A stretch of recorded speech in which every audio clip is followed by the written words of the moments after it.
Yo, what's going on YouTube? What's good, what's good? GZTV, mic check real quick. Okay. Alright, we have beef. We have the 6th episode of the one and only season, I believe. I don't think they're going to do multiple seasons. I guess it kind of depends on like how this ends, but so far I'm liking it. We'll see how the show ends. We are 6 episodes in.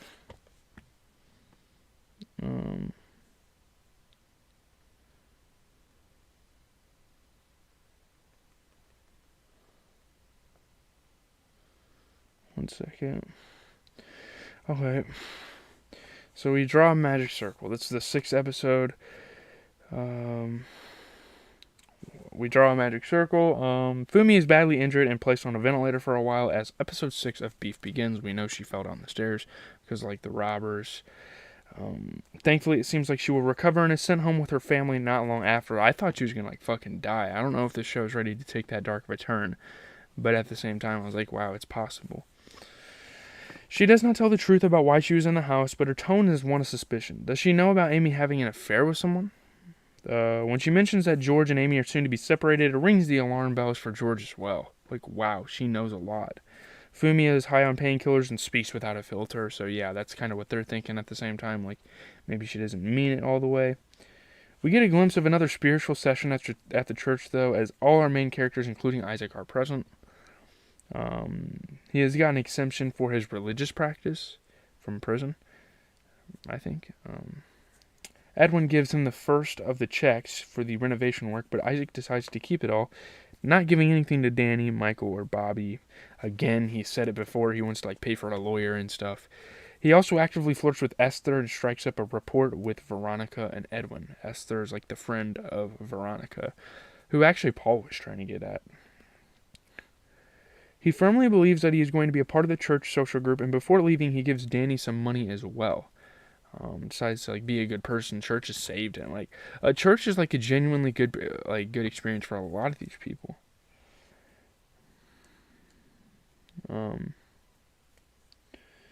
He asks Danny to trust him, and even though the money is not enough to bring back his parents, he is apologetic. George calls Amy from the store and tells her that Naomi is coming over to talk to his mother about everything that happened because she's investigating for a neighborhood watch. Naomi has started a neighborhood watch in light of the robbery and wants to interview Fumi. We also know another reason why she wants to start it is because she's kind of getting on Amy's case.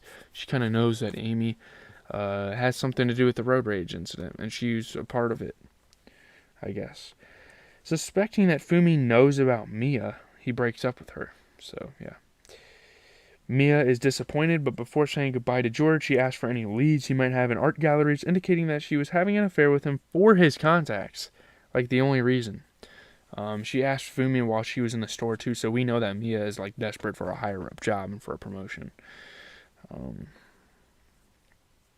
Danny and Paul finally have a bonding session. They get past the issues and are united for now. They actually seem like they're genuinely, like, you know... it's genuinely a brotherhood again. Paul informs Danny that he has broken up with Kayla, which Danny is relieved about, because could be someone else. Paul says that his delusion that money comes easily has finally ended, and he is now looking for a regular paycheck. He wants to work his way up and be patient. Danny asks him to apologize to Isaac, who will help him out since the company is in Isaac's name. Like, if you want to contact someone, it's going to be Isaac, because, again, the company is in his name. When Naomi comes to Amy's house, she finds out that Fumi is out on painkillers. Like, she's passed out. I'm pretty sure Amy did that on purpose. So, yeah. Naomi is quick to pick up on Amy's deliberate attempt to prevent her from meeting Fumi. But Naomi has now had enough. She wants to reveal everything. She wants to reveal her suspicions, kind of confess some things. She brings up her theory that Amy is actually having an affair with Danny, which is actually incorrect, technically. Video footage captured Bobby and Michael wearing the Chosen One hoodie, which is also Isaac's company's name. And since that is under his name, he's going to take the fall for it. Amy bursts out in laughter and insults Naomi about all the free time that she has. Like, don't you have something better to do? Oh, wait, you fucking don't. Because unlike me, you're not hardworking, you don't have a company to uphold, and you're kind of just fucking sitting on the sidelines the entire time. That's what she pretty much says. Naomi vows to get tangible evidence and go to Jordana to cancel her deal to buy Koyo House and to convince her, like, this is not a good person.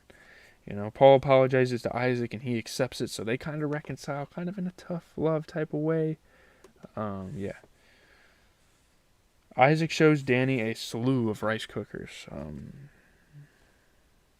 He has actually stored money in a certain kind of cooker and thinks that his lawyer will be able to keep him out of jail. He wants to hide this money because obviously it's pretty much illegal. They're taking a loan and using it for like free money. Isaac trusts Danny and says that once this mess is behind them, they can expand their business. Danny is unsure about it as he is worried about Paul and how he's going to fit in. Amy texts Danny to end the feud once and for all. Like, finally, she's confronting him about it. Like, come on, we got to end this. This is going to end terribly if we don't end this right now. She asked him to take the fall for the road rage incident and say that someone else was driving the white SUV and not her. Wow. Like, that's such a big ask. Obviously, you're rich and you don't want to throw yourself under. It's kind of like a selfish type of thing. She promises to pay him $25,000 for doing it, and he agrees, but asks her to apologize formally to him. They almost fight again, but Amy makes sure he realizes they're on the same page and they're going to get this over with so she can continue with her life. He can continue with maybe not his, like, as glorious life, but as lavish life, but yeah. They even heckle another person who honks at them, which was probably one of the most iconic scenes in the series.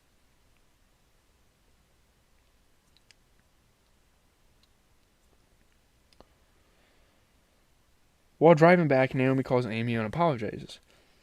Fumi has overheard their conversation and has taken the blame for the road rage, which is fucking weird. Naomi interpreted Amy's stoicness as an attempt to protect Fumi. Amy is shocked both by Fumi's sacrifice and how cosmic this confession is. She's like, cannot fucking believe it. She goes back home to find George cleaning up June's vomit. She ate a lot of candy. Earlier in the episode, Amy found umpteen empty wrappers of chocolate, and that is what she has thrown up. Amy gets on her case because George won't, and June starts lying. Obviously trying to have a parenting moment. Amy gives her another chance, and she says she is stress eating lately due to the news that Amy and George might separate. Like, obviously, her parents are going through stuff, and she seems to, like, be mature early and, like, realize what's going on.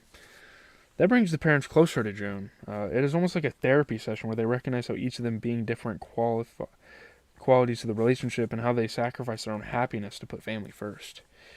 It is a manifestation of everything the duo has been working on the entire episode. This moment is cathartic to watch a very positive step in the relationship. They got to do this for June, and like they genuinely start to love each other and bond over their differences. Danny is about to masturbate to the photo he saw of Paul. He thinks it is Kayla before he can do the deed. Amy calls him, and it spooks Danny. She says the deal is off, and Danny is pissed. Like, he can't get the money. Someone else took the fall for him. And yeah, at least no one's getting thrown under the bus, but Danny won't get money. Fumi is healing quickly, and Amy takes her shopping. She opens up about her marriage with Haru and how they never cared about their finances. Haru taught her the moment you acknowledge worrying about money into existence is when you stop living. Like, you gotta live your life carefree. Well, not completely carefree, but you need to live relaxed. You need to kind of go with the flow of things, is what she's saying. Fumi says that Amy really wants for her family. It says what Amy really wants for her family is the perception she buys into. Fumi also gives a piece of advice to Amy to let George feel like he is the hero in certain situations. Because realistically, he's not the hero in a lot of situations. So, if you make him feel good about himself, yeah. So at the church basketball game, Edwin's team takes on Isaac's, but he is nowhere to be seen. It turns out that he has been arrested, and he's taken the fall for the chosen ones for the robbery. He blames Danny for it, and he is pretty much right about that. Danny kind of set this up. He sent the video to the authorities, and since the truck is registered in Isaac's name, he is the one who has been arrested. Isaac asks Danny to take the fall for him, and he makes a fake promise to do so. We all know he's not fucking doing that. And yeah, there's still a lot of conflict going on with this business. During the game, we see Edwin's true colors. All that we saw until now was a facade. In reality, he is a competitive, envious, and bitter person, which is for everyone to see. And now that he's actually losing in life for once, like he can't deal with adversity, pretty much. We see Danny hitting the winning shot in the game and coming out on top, both on the court and off it. So, yeah. I'll talk about my quick thoughts. Danny walks away from this episode with a big W to his name. Not only has he won over the church group, but he has also mended things with Paul, sent Isaac to jail, and taken over his shady dealings, and somewhat ended the beef with Amy. Now, there's still 4 episodes left, so you never know. Something could arise out of this. Fumi and Amy's deep yet strange conversation has put things in perspective for Amy, too.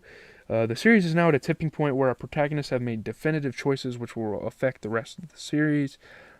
It is quite remarkable how well the creators have been able to utilize the runtime. Each episode runs for 30-odd minutes, but the amount of exposition is staggering, as is the continuity that has elevated the story to the next level. This is A24's big foray into television, even if beef is not for everyone. They never really went into television. They're more of a movie production company. So, yeah, that's it. Leave a like, comment, subscribe. I am out. Have a good rest of your guys' day.